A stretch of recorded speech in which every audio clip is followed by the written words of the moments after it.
The legends, those who paved our way in every single chapter, we're here to stay, breaking down plays.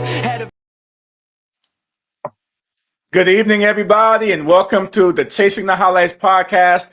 I'm Lonnie Washington. I'm in the desert in Arizona, and I'm here with my co-host, Tony Robinson. He's in Texas. Tony, how's it going? Pretty good, pretty good. Just ready to get this thing started. Playoffs. Excellent. Playoffs. Yeah, baby. Yeah, baby. This is the time of year that I think everybody kind of likes. You know, if your team is out of it, you've had a week to kind of digest the fact that they didn't make it. And now you're starting to watch the other football teams out there that it's been really good football games this weekend in the NFL. And we're kind of going to talk a little bit about last week's games and why we previewed this week's games. We got a lot to talk about. What's going on around the league, too. A lot of crazy things going on around the league with the coaching thing and things of that nature, too. Tony, so it's been really crazy. But let's start with last night's game. We're gonna be talking about this here from last night, where we had the Texans win 30-6, and this game was kind of close, a lot closer in the fourth quarter than people thought it was going to be. But when I was watching this game, I was thinking to myself, I says, wow, I mean, this is a 7-6 ball game at one point, and then they got a couple of turnovers, for touchdowns, a fumble, a sack fumble, and then they got an interception late in the game for a touchdown. So it was two defensive touchdowns for the Texans here. But this game was a little closer later than I, kind of like in the fourth quarter than I thought it was going to be. But, at the end of the day, it might mark the end of an era here. This 30-6 win for the Texans might mark a win of, the demise of, let me just say this, the demise of coach. I don't want to say really demise, but I think he was really forced out. Mike Tomlin resigned today, and he's going to be moving on, after this game. And, it was one of those things that, I thought was a possibility, but I never thought that was really going to happen, Tony. But the news today, we're gonna start with this because even though he resigned, stepping down as head coach, you see the blurb here. He's stepping down as the head coach of the Pittsburgh Steelers, and then he had a last playoff win was January 15th, 2017. That's one of the reasons why he's stepping down. And a lot of the fans, they have been calling for this for a while, kind of like mid-season. And I think it was time for them to depart, Tony. I really do. I think it was time for them to go, time for him to move on and get a fresh start somewhere else, whether it's in broadcasting or whether he's going to take one of the other 7 or 8 coaching jobs out there. And I just think that it's great to see a guy that put 19 years in one team, especially in this climate, right? In this day and age, you don't really see that. What do you think, Tony, about this whole thing with Mike Tomlin? And now he becomes one of the coaches, get one of these vacancies here, probably. Yeah, I mean, they've been calling for his head for like the last 3 years or so because they've been struggling up and down. They've been up and down. Even when they had a winning season, they were still calling for his job and everything. He's a great coach. I mean, he's a very inspirational coach. He's one of the coaches out there that's actually going to coach. He said it himself.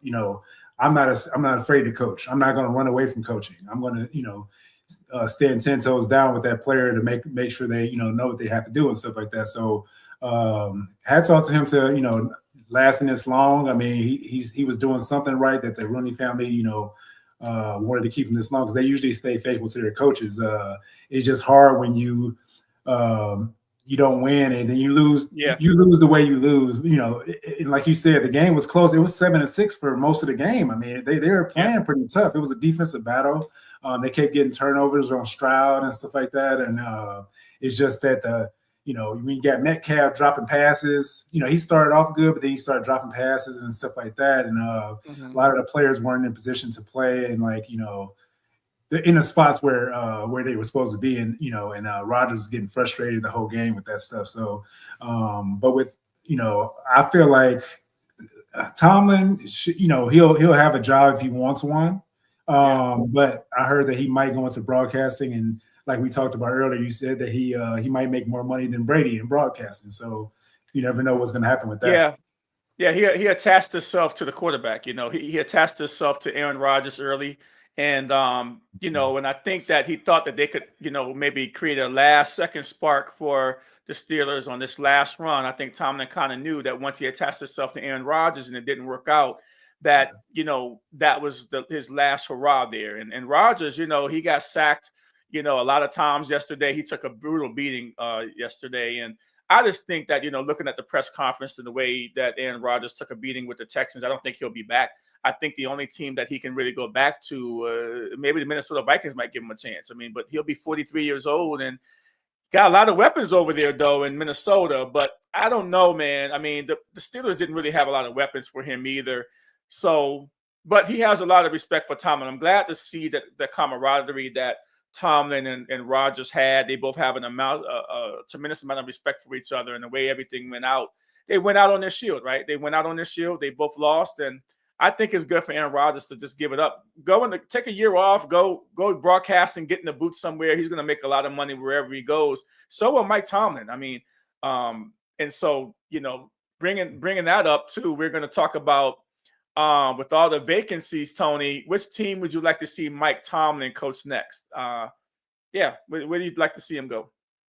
I mean, the bias side wants him to come to Cleveland, but then you got when you got Harbaugh and him staying in the division and actually going to play against their old teams after playing them 2 times a year, coming to staying in the division, playing against their old teams. I don't know which one we take, but I think Harbaugh is more of a fit than us than Tomlin, because Harbaugh is from the Cleveland area and stuff like that. He went to Toledo. I forgot what college he went to, but he's from the Cleveland area, so he'd be coming home. But I don't know. He wants a lot of money. He wants $20 million, 10 for his coaching staff, and then he wants to pick his own GM. So I don't know how that's going to go. I don't know if so he might want to go to a team that don't have a GM, right? Miami might be one for Harbaugh, but Mike Tomlin, I think if I'm really being honest, I mean, I'm a Commanders fan. I think I've made that very clear on this show plenty of times. And if I was the Washington Commanders, I would really make a big play for Tomlin, and I would. Even if I had to fire Dan Quinn, by the way, but I don't think they're going to do that, right? I think Dan Quinn going into next season is going to be kind of like his last year. Like if he has another season like this year, he's going to get fired. But why would you waste your time now when you have these coaches out here like Mike Tomlin, and Mike Tomlin, he has ties to Virginia, right? And so I think that basically him and Dan Quinn, I think, played with each other in college, right? And so I know it'd be kind of crazy to do that, but not necessarily when you have a coach that can really change the course of a franchise, like a Mike Tomlin, and you still got Dan Quinn over there who just fired the defensive coordinator, which he's supposed to be the defensive guy, right? And him and Cliff Kingsbury, they're Cliff Kingsbury gone. And so now, you hire, David Blah, which is, a very green offensive coordinator to come in with Jayden Daniels. And the only reason why the Commanders did that was to keep him away from going to Detroit, because the Detroit Lions wanted to interview him for offensive coordinator job. I would say I would talk to Mike Thomas camp, and I would say, hey, if you're serious about coming to DC, let's get something into place very quickly, and then we'll deal with the Dan Quinn situation. I definitely would do it. I don't think Dan Quinn. I think Dan Quinn's message has become sour his second year. We've seen him have some success when he was in Atlanta, but nothing long term. So to get a coach like a Tomlin, I think you move heaven and earth to get him. And I know, but if it's not the Commanders, any of these teams that I would have to pick, I think I would like to see him in Las Vegas.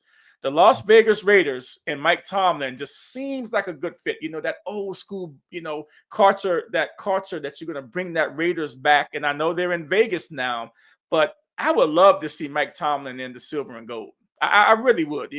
That would be awesome.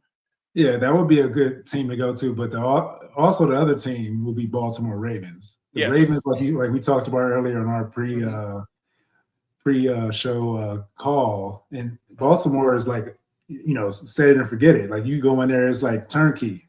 It's like plug and play. Plug and play. Yeah, you like he goes in there, he has his quarterback, like you said earlier. Defense is already set. You just gotta implement, probably do a couple drafts or draft some guys that are cheap and stuff like that, and bring them in and just plug and play, get his guys in there. So that defense is gonna be nasty. So figures with Sage. About anything about the Baltimore defense. I know what you're trying to say. I would say that, man, if you get Mike Tomlin and the defensive coach that he is, and Baltimore's kind of known, they got the pieces there on defense too, just a lot of injuries. And then, all of a sudden you've got Lamar Jackson playing for, you give him a quarterback like Lamar Jackson. Oh man. Just the camaraderie that I think that they would have with each other would be insane. And it might rejuvenate, keep Henry around for a little longer too.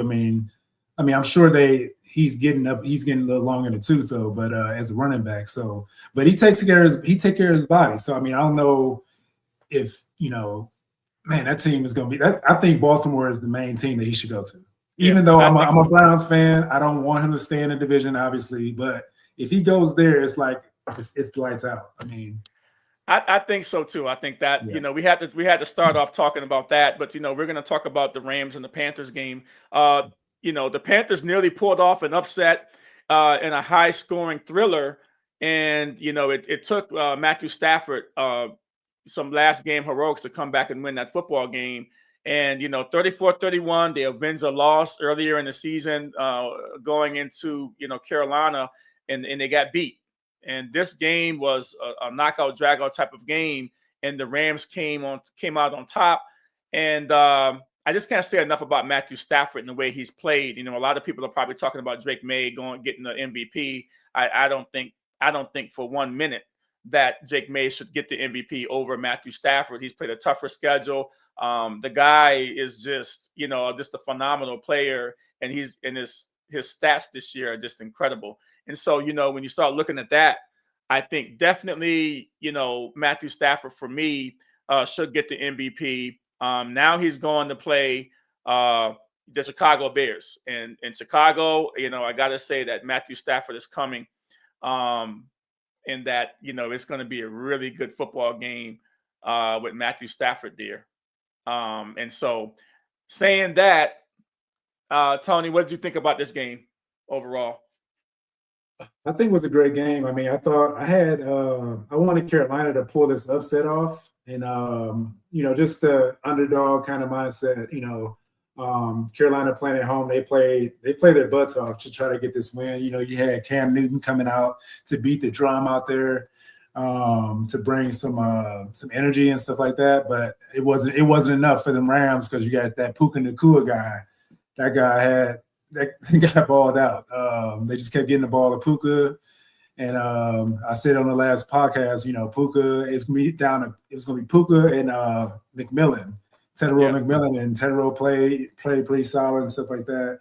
But yeah, it's this next game coming up. I can't wait to see how they play, on the road in Chicago. So. Yeah, I thought it was a really good game, and I think that this was a great matchup. I think this matchup is really what the Rams wanted, but I think that the Carolina Panthers gave them a little bit more than what they bargained for in this game. I didn't think that they thought it was going to be this tight. But in the playoffs, you know, things are a little bit different. Teams play different. And also, you know, styles make fights, right? You never can know. How did Carolina beat, you know, the Rams earlier this year? How did they almost win this game, right? But styles make fights. And I don't think the Rams defense has been really that good, to be honest with you, over the last 5 or 6 weeks. It's the offense has been carrying them. I mean, the Rams defense had been better earlier in the season, the midseason, but coming down the stretch here, I mean, their defense has been giving up a lot of points, and they've got some cracks in that defense that, you know, going into Chicago, and we'll talk about that later, that I think that could be a little bit of a problem for them. If you're starting to really think about it, you know, that could be a little bit of an issue for them. Also, you know, we're going to talk about the Bears and the Packers, you know, the Bears, right? And so I was really excited for the Bears fans on this one, right? I really, Chicago mounted an impressive comeback win after trailing by 18 points. And I was really excited to see the Bears come back and win this game. You know, Caleb Williams have started to become just the that quarterback, you know, that comeback guy, right? I mean, he's got 7 comeback wins this year, trailing by 18 points. I think he put up like 25 points in the fourth quarter to win this game. It was freaking amazing. Or in the second half, this game was just totally amazing by Caleb Williams, and I love to see it, because, you know, a young guy, to see a young guy coming of age, right? In the playoffs is where you make your bread and butter. You can have all kinds of stats during the regular season, but you make your mark in this league when it comes down to the playoffs. And I think that, you know, when you start looking at it, you know, that he just had a phenomenal game. I mean, he wasn't good early, but boy, he really turned it on. What were you saying to yourself when this game was like 21-3 at halftime, Tony? Did you turn it off, or did you say, I got to go and watch this probably the second half? I'm not going to say I knew that this was coming, but I feel like, you know, with the playoffs, anything can happen. And, you know, in the NFL, anything can happen. So I feel like, you know, I had to watch the game, because you just never know what can happen, you know. And knowing what happened the last, you know, game, they did the same thing. They came back and won the game. So you can never count these guys out. Like we said before, the cardiac kids, you know, they always making that comeback. But I did, you know, I'm gonna keep pounding this drum about my receipts that I have. From back at the beginning, you know, when they were like, when they lost their first couple games or whatever it was, they lost and they weren't playing too good. And I was like, hey, brother, you know, that Ben Johnson offense, he's gonna make them better. Just give him some time, let him get acclimated to the offense. And, you know, he's showing me that, you know, with the Ben Johnson offense, you just got to have that two-headed monster at the running game, and then you just let them let the passing game go as it comes, you know. But the running game is key. When they first allowed Monangai to start running the ball with Swift, that's when it took off. And I feel like it's going to be hard to stop that running game, especially with the Rams coming to Chicago. Yeah, the weather. We don't know. It's going to be cold. Cold weather, out of the dome, Rams. I don't know. It's going to be interesting. We're going to see. I'll get your picks in a little while, but it's going to be interesting to see how that all pans out. And then, you know, when we start really looking at the other games, we had the Buffalo Bills at the Jaguars, 27-24 in a nail biter with 4 lead changes in the fourth quarter. You know, I'm sitting there looking at this game, and I'm saying to myself, oh man, this game is just a killer game. I'm saying to myself, like, I just couldn't believe the way this game panned it out. And it was such a really good game to see. And I was like, man, Josh Allen, you know, pulled this game off, and he took some hits in this game too. That was crazy. And 27-24. And then, you know, Trevor Lawrence, if we start looking at Trevor Lawrence and, you know, just kind of like his body of work in the playoffs, you know, it's kind of a mixed bag, right? Big comeback win against the Chargers. And then all of a sudden, you know, during the regular season, you know, he can't miss. And then he gets here in the playoffs and throws a pick at the end of the game to try to mount the comeback to get in the field goal range. Remember, their field goal kicker can kick the ball 65, 66, 70, 67 yards. I mean, he's a record holder, the NFL record holder in the field goal. And all he had to do was basically get to midfield on the 45-yard line of the Bills. And then he throws a pick, first play. and then the season's over for the Jaguars. I think they had a great season, for the first year coach there. But I was very disappointed in the way this one ended. I said that Josh Allen is going to put out the cape, and that's what he did, Tony. Yes, he did. I'm very disappointed in the Jaguar. I had them winning the game. Even in daily fantasy, I had quarterback, the running back, and the defense. I thought the defense was going to play way better than they did. When they counted, I have to give my hat off to Allen, but I still feel like it's not sustainable moving forward. Like going against the Denver Broncos, like one of the top 5 or top 3 defenses in the league. It's going to be hard for them to do the same thing, especially with Josh Allen with those injuries. Yeah. But Josh Allen played his butt off, and I'm happy for him. I mean, but we're going to see what he does in Denver with that mile-high weather. It's going to be different. Yeah, we're going to talk about that. I mean, yeah, Josh Allen has done what I expected him to do. Again, no Lamar Jackson, no Mahomes, and no Joe Burrow. Ryan Day to Pittsburgh. Yeah, I mean, I figured I'd put that up there by KC. He's trolling me. He's trolling me. You see the Buckeyes. KCH Miz. I had to put that up there because obviously, that would affect my boy Tony here because he loves the Buckeyes, right? Ryan Day ain't going nowhere.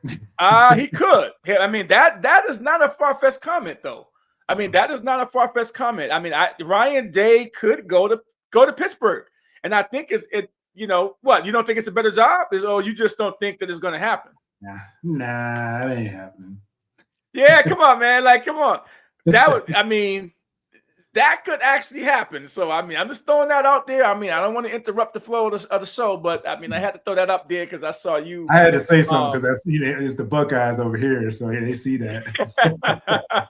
So you think he's just trolling you, but I think, I mean, Ryan Day to Pittsburgh. So they're gonna just keep on saying and they know what they talking about. Jackson Baller know what they talking about. Yeah, he like, nah, man, he ain't gonna leave. But anything's possible. I mean, if they're looking for, there's a lot of coaches out there that are available for Pittsburgh, but they could reach down there. I mean, that would be something else. I would love to see you crying about that one if it happened. Okay, moving on. 49ers versus the Eagles, 23-19. San Francisco goes into the division champion's house and beat the Philadelphia Eagles, and it proves out that the Eagles were pretenders this year.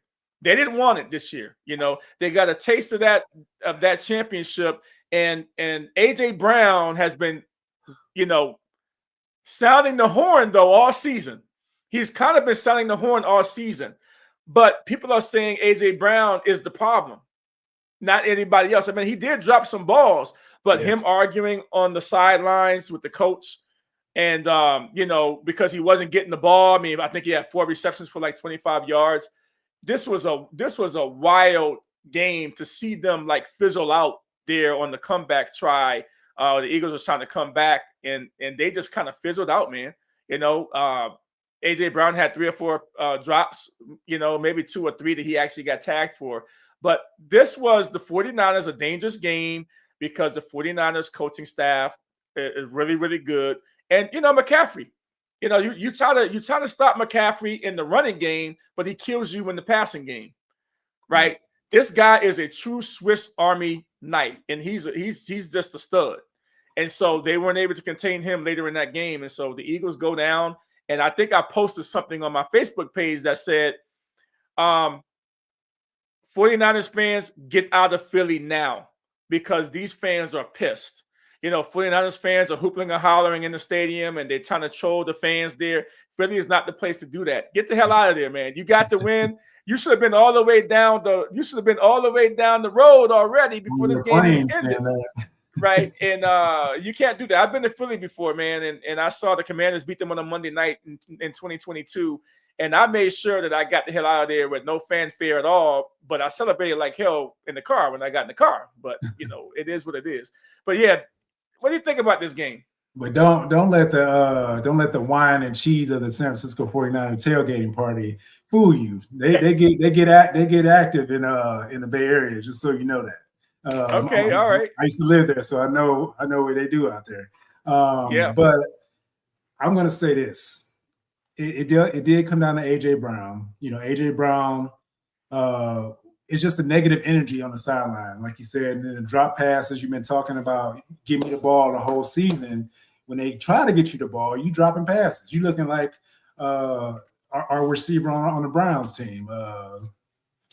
He's not important to remember. Hopefully he's gone. But when you can't show up in the big games and you dropping passes and you crying for the ball every time you don't, you even crying when you're not producing. Like he's over like soaking on the sideline, dude. Like get your butt back in the zone. You know, talk to your teammates. You know, give inspiration to the defense. Like try to uplift the team, but you just sitting over there crying.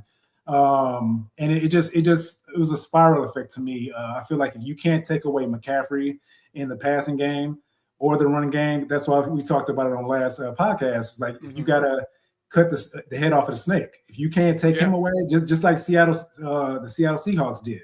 If you can't do what the Seattle Seahawks did, and you're the defending champions. Your defense is no slouch either.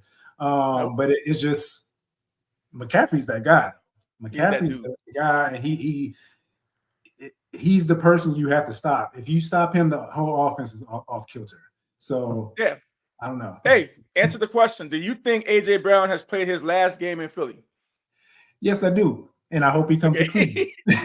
Because that's the number one receiver we need, even though he's, you know, it's the time that, but usually players like that, they come to Cleveland. So I'm okay with it. Come on over, get some of that Shadur Sanders cooking. That you gonna get the ball. I don't know, man. I don't know. I don't think Shadur's gonna be talking into existence. AJ Brown. Your last name is Brown. Come to the Browns. Let's go. Yeah. I think, quite frankly, I think that he's done in Philly. I think that, just on how everything ended, he didn't talk to the media after the game. Jalen Hurts was asked about it, and he kind of says, yeah, we cool. I mean, whatever. But we're okay. But I think that he's done in Philly. There's been some tension. I think it's more personal there with him and Jalen Hurts. And I don't know this for sure, but to me, it just seems like there's something over the last couple of years that they could not overcome. And that becomes more of a personal thing, right? I think it was more personal than just professional with them two, because eventually, if it's professional, you're going to put everything aside for the team like he did last season. But if it's personal, it's hard to get over that, right? It's hard to kind of get over that, and something keeps popping up, preventing them from gelling as a unit. I think it's a culmination of the coaching too. I don't feel like it's totally on like between them two. I feel like it kind of spilled over into their relationship, because AJ Brown is like, dude, like, I'm the one of the top receivers you have. You can actually do something about it. Like, why aren't you passing me the ball? Like, and then like when, I don't know, it's just all the negativity kind of spiraled into him dropping passes in this last game. He tried to get him the ball, and then when you try to throw you the ball, you drop passes. So it's kind of hard to know where it's coming from. But I feel like it's a culmination of the coaching and like you said, between them two personally. So over time, yeah. Yeah, I mean, it's almost like, somebody took somebody's girl with that relationship. I mean, it's like it's really like oil and water. And they tried to put everything aside. They got a Super Bowl out of it, right?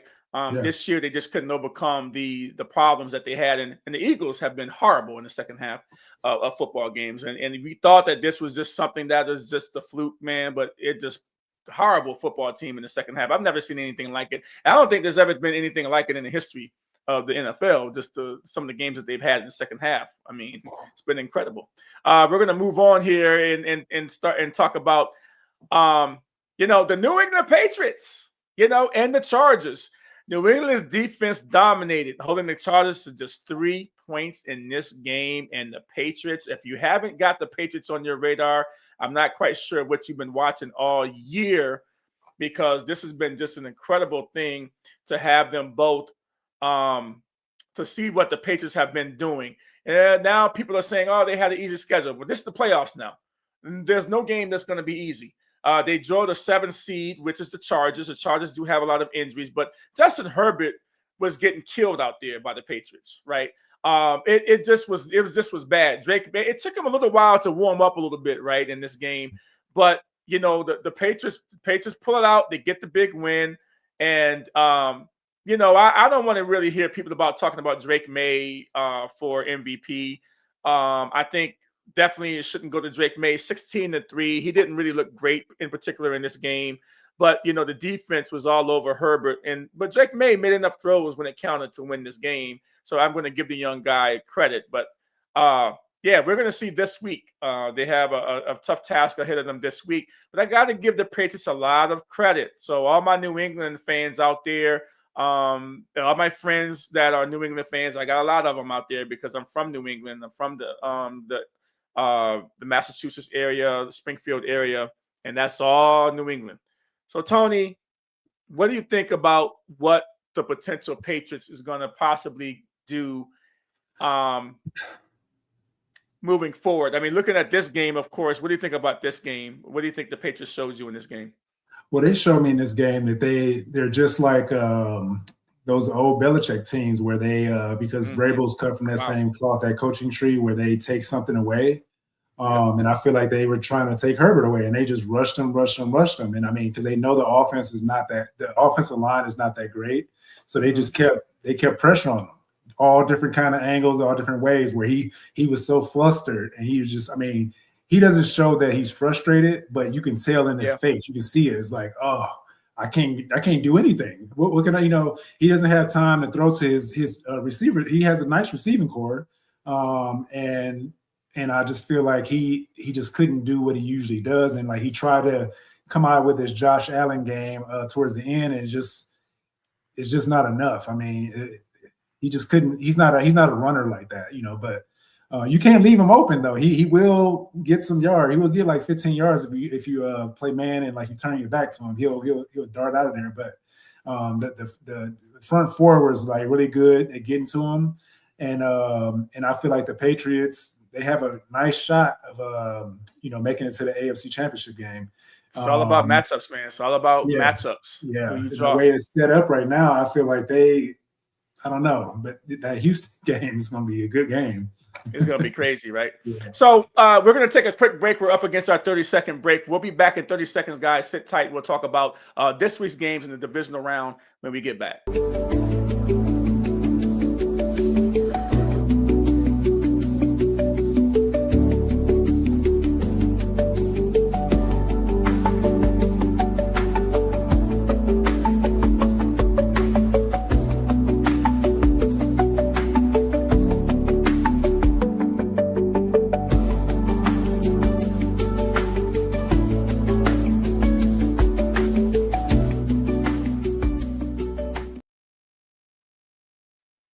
Hello, everybody, and welcome back to the Chasing the Highlights podcast. Tony's getting some hugs from his boys. It's late over there in the Central Time Zone, so Tony's doing the family man thing. I love it. Love to see it. And so we're back. Lonnie Washington again here in Arizona. Tony Robinson, my co-host, he is in Texas. And we're talking about the NFL, the divisional round now on the second half of our podcast. And everybody that's chimed in, thank you for joining.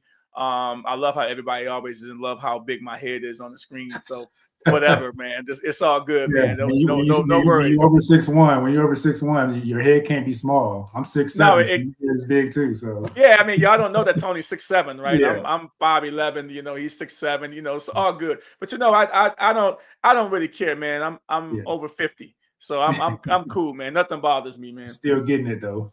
I'm still getting it, right? We're gonna start off, Tony, with a big question here. What team left do you think will go to the Super Bowl from each conference?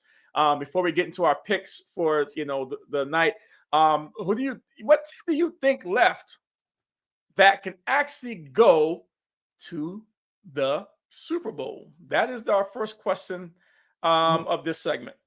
After that Bills game, I thought the Bills would have a shot because I just saw how the defense was for how the Jacksonville Jaguars defense been for all this whole season, and I felt like they pulled it out in such a fashion that the Bills had a chance to go. But I have to change my AFC side. I feel like the Patriots have a good shot of like I said earlier, AFC the Patriots have a good shot of making it to the AFC Championship game, and I feel like they'll be going against the Niners. Oh, I want to say Seattle. I want to say Seattle so much, but I just don't trust the quarterback play there yet. He plays well during the season, but when the playoffs happen, I don't know. I'm kind of worried about that with him. So Because the you mean to Niners are tell going to me? come at him. Go ahead. So the Rams are not nowhere in your Because on your radar right now because of their defense. Their defense is not consistent enough, and I feel like the Niners can just put up points on them. I feel, but I don't know. It's kind of hard. Okay, well, you made your pick very clear this week. Okay, Yeah. I mean, you made it clear already this week of what you wanted to do. So I think that the last two teams that I think that's going to make it to the Super Bowl, I think it's definitely the Rams. All right, I'm thinking the Rams are going to make it, and I'm going to go on a limb and say Buffalo. All right, the Rams and Buffalo. I think Buffalo can go in and beat Denver. And Denver better watch out because I hope they didn't eat too much on their vacation week because you got Josh Allen still there, and I think that he can go into Denver, and I think he can go and beat I think he can beat the Patriots. Now I might not think that he can beat the Texans, right? I don't know if he can beat the Texans. That's the problem. I think that if New England wins and gets into the championship game, and then Buffalo wins. I think Buffalo can beat New England in New England because they've already proved that they could. But I don't think that Buffalo can beat the Texans in that defense. And so I think it's all about matchups. I feel like Buffalo is going to end up playing the Patriots because if Stroud keeps playing the way he's playing, giving up those turnovers, you can't turn the ball over against New England. You cannot. Because if you keep giving him opportunity after opportunity, the way he did in that Pittsburgh game, I don't know, man. Like if he does anything close to what he did in that Pittsburgh game, there's no way Houston can stop them because they're gonna be on the field way too often. And I feel like if Stroud can get a hold of his taking care of the ball, they got a shot. But I feel like the total team dynamic, and they're gonna be playing at home. Stroud's gonna be outside of the dome again, playing in cold weather. That's what I'm looking at. That's why I feel like Houston's not going to beat New England. So I got New England against Buffalo. Yeah, Buffalo in the AFC Championship game, and we see what goes from there. Yeah, it's going to be good. The reset here. The NFL divisional round matchups are set with the top seeded Seattle Seahawks and the Denver Broncos joining the action after their first round byes. This weekend games features a set of compelling games, including the NFC West rematch and the battle of a strong AFC defenses. And, AFC right off the bat, the Buffalo Bills on Saturday, they travel to the Denver Broncos, and the Denver Broncos are the number one seeded team. And so with that being said, Tony, Bills at Broncos, I think we kind of showed our hand on this one already, but I think that the Broncos offense sputters a little bit. They kind of sputters a little bit, and then they get going kind of late in the game. But that defense is kind of like the engine. But the Buffalo Bills, I think, now that they have Crooks for the, I think Cook have to be involved in that game in the running game. I think we had kind of talked earlier, Tony, during our kind of our production meeting that Cooks we haven't really seen him in certain situations in the game, and for some reason it's like why this guy here is leading rusher and why he's not in the game when the game is on the line. I think they're going to have to start rolling him out there a little bit more to get some dynamic speed on the outside, to kind of match that really good defense that the Denver Broncos have. And I think that's how they win this game. They control the ball with the run. And if they can run and get some plays down the field and let Josh Allen kind of work some magic, he's going to take some hits. He's going to get beat up like he did the last game against the Jaguars. But, the cold weather don't bother the Buffalo Bills. And this is the time of year. The cold weather don't bother the Buffalo Bills. That's why I say that they're like battle tested. It's cold as heck in Buffalo right now. They're going to Denver. It's probably colder in Buffalo now than it is in Denver. But, the mile high altitude, you think might play a little bit of a part? Or do they travel there a day or two early just to kind of get used to it? It's definitely going to be the altitude that gets to them. But I also feel like the Broncos defense is not going to allow Josh Allen to do what he does. Usually that's what I feel. I feel like their defense is battle tested in a way. But yeah, the week off is going to kind of get to them, I think, especially the offensive side. The offensive side is so inconsistent. Like I told you before, I had Bo Nixon daily in my fantasy leagues and stuff like that, and he was so up and down. Teams he was supposed to beat, like blow out, he struggled with. The teams he was supposed to struggle against, he played up to. So I feel like in this game, Bo Nix could come out and play very well against the Bills because of that. Just that what I just said, like it's a great team in the playoffs. He may play up. But I also think that he could probably struggle because the Buffalo Bills defense is good at stopping the pass. So he's going to have to run the ball, get out of the pocket, and do different things to get going. That's what I feel like he's going to have to do to bring a different dynamic to that offense. Because I mean, the season offense of the Broncos, they struggled pretty much all season to me. And the defense, kept them in games and stuff like that to get them the first seed. So, yeah, I mean that's going to be a really good game. I can't wait to see it. Our next game is the 49ers at the Seahawks. If you're really looking at, I mean, this is a NFC West division matchup. Number 6 seed, the 49ers, 13-5, will face the top seed, the Seahawks, as 14-3. The Seahawks won their Week 18 game matchup 13-3 to clinch the number 1 seed, and the 49ers will face injury challenges, including George Kittle. He tore his Achilles the last game in Philadelphia. Seattle was currently a 7.5-point favorite at home, and that line is probably going to move even higher, I think, in this particular game. But I think that you got to be careful with the 49ers because the coaching staff is really good. I think that, man, and they've been there before. You guys remember they played in the Super Bowl, right? A few years back, 3 or 4 years ago. And, Shanahan knows how to coach. He knows how to win. And you got Robert Saleh, that is the defensive coordinator, right? He's the defensive coordinator on that team. And I think that it's going to be a really good game. And these are playoff games. Seattle's going to be crazy. It's the first playoff game in Seattle in years. That place is going to be rocking. And Tony, how it is, how intense it is in Seattle. You've been there. You've done some stuff, with the team actually. And so you've been there. So I'm thinking the Seahawks is going to win this game, but yeah, be careful, Seahawks. Yeah. That's the thing. What I'm worried about is that first round bye. How they're going to come out after that first round bye? Are they going to still have the juice? I think they still do. I mean, their defense is potent. They had, it's almost they brought the no-fly zone back, and they're getting into the quarterback. The front four is doing their thing. I just worry about Sam Darnold and how he plays on the offensive side because, I mean, I don't want to say it, but, I feel like they Niners going to take away Smith-Njigba, and I feel like it's going to fluster Darnold. And he's going to throw a pick or two, and I feel like that's what's going to get the Niners over the edge. Because I just don't – I like Sam Darnold, but I feel like he in key moments he kind of like he gets flustered a little bit, and I don't know. But I don't think that the Seattle Seahawks do to the Niners to the McCaffrey what they did the last game. I feel like they're gonna learn from that situation and get him out of the pocket, out of the backfield, dump it off to him more, and like do some different things where they're forced to spread themselves out, and because they're gonna try to rush, so you just gotta either run right at the rush or like just dump it off to them. I think Trent Williams didn't play that last game either. I think Trent Williams might have been out that last game too, and so he's back. It's gonna make a big difference, man. When you got Trent Williams in there, you're not gonna be able to come on the blind side and beat up Brock Purdy block Purdy like you did the last game because Trent Williams is there.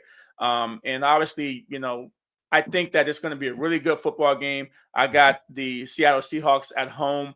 I think that the 49ers are really, really too beat up right now. And I think once the Seahawks start going, now the only thing is if Sam Darnold starts to turn into last year's Sam Darnold in the playoffs when he was with the Vikings, that would be a problem.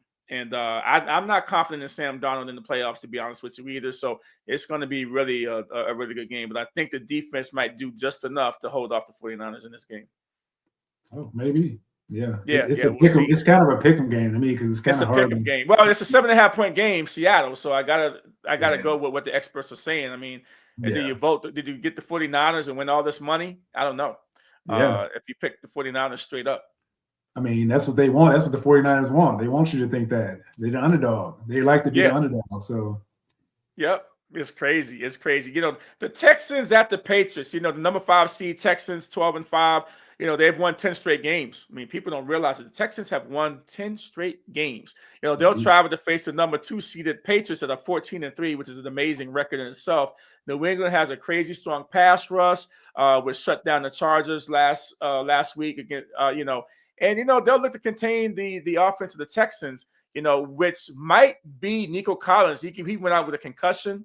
That might be the difference. I mean, because Nico Collins is not playing, and he's always kind of hurt too. He's kind of like glass. He's really never available. And, the Patriots are only a 2.5-point favorite. But, man, if that defense starts to get some turnovers and start scoring some points, the Patriots could be in trouble. But I think the Patriots might outlast the Texans. They just might barely outlast the Texans. I don't know how, but I just got a feeling that New England mystique and what Vrabel is doing in New England is kind of getting them back to where they used to be. And so, when I'm looking at this, I'm saying to myself, man, this could be one of those things to where it's a home team. But boy, they look so good against Pittsburgh. But again, I got to say it's the Pittsburgh Steelers, not the New England Patriots. The Patriots are a different team than Pittsburgh. Drake May is playing. Drake May didn't look good last week, though. So if he has to play a lot better than he played against the Chargers to win this game. Yeah, like you were saying, the injury to Collins, but I feel like Higgins, Hutchinson, and Kirk are going to step up. Kirk had a solid game because I had Nico Collins in daily fantasy, and he didn't do nothing for me because he got hurt. And then Kirk just stepped up and did what he did. Yeah, 140 yards receiving, 8 receptions. He was ridiculous. And we've been waiting for that for a whole season because he's been there, but he had injuries and stuff like that. But then he's finally getting his footing, and now he's getting an opportunity to showcase his talent because he's been bouncing around a little bit. He played in Jacksonville and some other teams and stuff like that. Now he has an opportunity to show that he's meant for this moment and he's supposed to be in the NFL because the injuries have been piling up for him, and I feel like this is his opportunity. Yeah, he's a good player. I mean, he's a good player. I mean, he wasn't worth this contract that he got in Jacksonville. I mean, when he left the Cardinals and went to Jacksonville and got this crazy $28 million deal or whatever, he wasn't worth that money. I'm not counting anybody's money, but his production was not good. And now that he found a place with the Texans and maybe he can rekindle that. But Stroud, he had a horrible game yesterday. You can't have 4 fumbles and all this crazy stuff going on with the snap count. I mean, he was getting the ball was flying to him when he didn't even ask for it. It's literally crazy. They got to get that together. But the defense kept them in that game. And boy, this is going to be such a good game to see. I can't wait to see it. I'm excited for this next round. And so we'll see how it really pans out. Everybody now has, I think, been chiming in a little bit. Some people have been asking about, some people are saying the Bears versus the Bills in the Super Bowl. Not quite sure, Sean Capri. It's possible. But can the Bears go and beat the Seattle Seahawks in Seattle? No, I don't think so, man. That's crazy. I don't think so. But we'll see how that works out. And but yeah, some people have got, Avery Kindred says, the Rams versus the Texans in the Super Bowl. That could be an interesting matchup. But the quarterback play has to be better with Stroud. And Stroud doesn't get that the turnovers under control. I mean, his center is an issue too because he's sniping the ball when he's not ready and stuff like that, and just not catching the ball on the snap. But if they can get the offense together, the defense is gonna show up. The defense is gonna show up. So if that defense keeps showing up the way they do, and Stroud get it together, they're a force to be reckoned with. We just don't know because he's playing outside again in cold weather in New England. He's not good outside though. He's not good outside that dome. He's not good. And then somebody said, I think the 49ers will come out on top to beat the Super Bowl. That's what I think. I think it's the 49ers' time again. Like this, it's their time. They've been against Mahomes is not here, because they lost to Mahomes, and I feel like that the 49ers has a shot to win this Super Bowl this year. I think they're just too beat up, though. I wish that was right, but I think they're just too they're just too beat up. I mean, I don't know. I would love to see it, but I just can't think that they would win that game. All right, we're moving on anyway. But yeah, thanks guys for your comments. I really appreciate you guys chiming in. Rams at Bears. Number 5 Rams, 12-5 will play the number 2 seed, 13-4, the Chicago Bears in Chicago. The Bears put off the big comeback win against the Packers last weekend. The game features a dynamic quarterback matchup between Matthew Stafford and Caleb Williams, with many analysts predicting a high-scoring affair. The Rams are a slight favorite by 3.5 points, and I think they're going to win by more than 3.5 points. To be honest with you, I think this game might not be as close as people think. It could be close, but I think it could go either way. I don't think it's going to be really a big close game. It could be, but I think if it's a shootout, I think the Rams win this game. If it's a really close game, a shootout down the stretch, whoever has the ball last, let me just say that. Whoever ends up with the ball last with time on the clock, I think, because Stafford could come back like that with him and Puka Nacua and Adams, even though I didn't like the game Adams had last week. But, Adams is just getting back. And if he can come in and make a couple of good catches, and if he has 100 yards receiving, or I don't think he will. I think he'll probably be around 50 to 70 yards receiving Devontae Adams. But you got Puka Nacua who can get 200 yards receiving on you if you're not careful. Yeah, but I feel like that cold weather and the windy conditions in the Chicago is going to play a big factor in this game. I feel like the Rams, they're outside of the dome, but Stafford is the man. He's going to find a way. I know he's going to find a way, but I feel like the Bears are going to get some turnovers. They may get 1 or 2 turnovers, and they're known for getting. When their backs against the wall, they'll get like 1 or 2, a strip sack or something. They're going to get something to actually put them ahead. I got the Bears in this game because they're at home. Rams outside of the dome, and Puka Nacua is going to have a good game because they're going to have to pass. I feel like they're going to have to pass a lot. But the windy conditions, I feel like it could be an issue. Yeah, I mean, in that running game for the Bears, I mean, the Rams defense is not that great, like they used to be with Aaron Donald when he was there. They had the dominant defense. They're a shell of that defense they used to have, and I feel like the Bears has a chance with that running game, that two-headed monster. And and Caleb Williams can run the ball too. He'll sneak off a couple 15-yard runs on you, and you'd be like, what happened? He'll make some throws in this game that'll be like, wow, he made that throw, but. I think that the Rams can be opportunistic too on the back end. And if they can, get a couple of turnovers and things and make it happen there too. I got some people chiming in on some college stuff. So, why not go there for a minute, right? Got a few minutes here, right, Tony? So the University of Miami, they beat your Buckeyes, Tony. They beat your Buckeyes, bro. They keep seeing this. Hey, right. They beat your Buckeyes. So here we go. Indiana's a different animal, though. I mean, nobody thought that they was going to hang 50 points on Oregon. I mean, they beat them earlier in the season, but nobody thought that they were going to really do that kind of work. But I think that. What do you think about? We'll talk about it. I mean, that game's coming up on Monday night. What do you think about the national championship game in Miami? Right, and then you got University of you got Mendoza, who grew up right down the street, right, less than a mile from the University of Miami, right? And it's a lot of storylines in this game. I think if any team that can give the Indiana a good game because of team speed and all those different things, I think it's University of Miami.